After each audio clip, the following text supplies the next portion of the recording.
In ancient Egypt, pregnancy was tested. Onion. Yes, regular onions.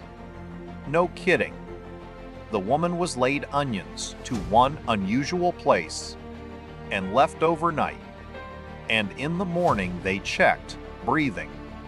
If it smelled like onions, you were not pregnant. And if not, congratulations. The body was believed to be bound through and through, and the smell could pass through the body. Sounds weird, but the logic was there.